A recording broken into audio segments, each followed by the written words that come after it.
Watch the white van in the centre of the picture. Around one police car it manoeuvres, then heads off at speed, about to collide into another.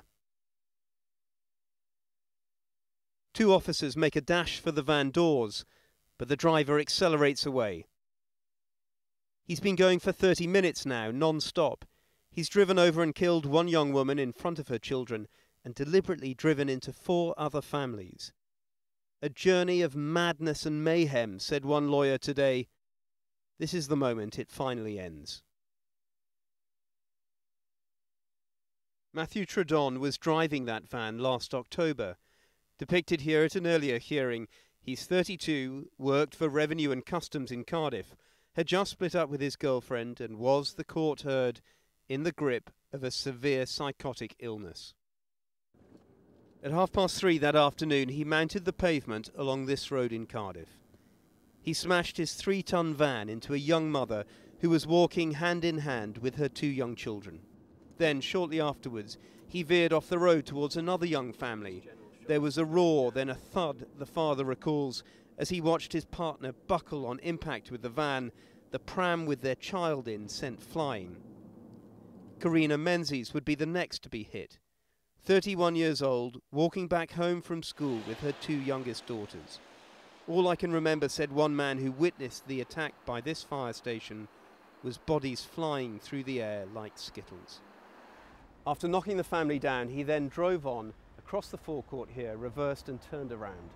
Another witness then remembers him clearly lining the van up, engine revving, in order to hit Karina Menzies for a second time. He remembers Miss Menzies managing to raise herself up, trying to push her daughter out of the way and putting her hand up to try to gesture to the van driver to stop. But as the witness said, Tvrdon then just ploughed straight into her. Karina Menzies' injuries were described as catastrophic. She died soon after being run over. Her children, 2 of whom watched it all happen, are now being looked after by her sister. Karina was a doting mum who would do anything for her children. They idolised her, and a big gaping hole has been left in their lives. She was like a mother figure to the rest of the family. We miss her so much.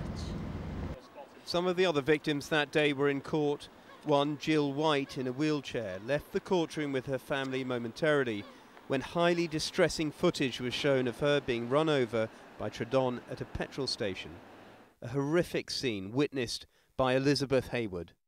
The next thing I saw was a lady in pink, bright pink, so that was why I noticed it, at the front of the bonnet, with her legs sort of underneath, hitting the bonnet. She literally slipped under the van, and he went forward, and there were several people here.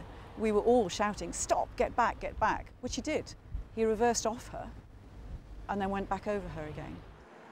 The woman's daughter then ran towards the van to try to stop it. Tvrdon ran her over too. Both women were caught side by side underneath the van and then dragged along the road for nearly 50 metres. "He's just taken my life away from me," said Jill White in a statement read to the court today. Matthew Tvrdon appeared via video link from Ashworth Maximum Security Hospital. He listened quietly as lawyers described how he'd been diagnosed with paranoid schizophrenia. A man with a history of mental illness who on the 19th of October last year believed he was taking revenge on people he thought had been persecuting him. In reality, he'd never met any of them before. Tvrdon has admitted the manslaughter of Karina Menzies, as well as 7 attempted murders. He will be sentenced tomorrow.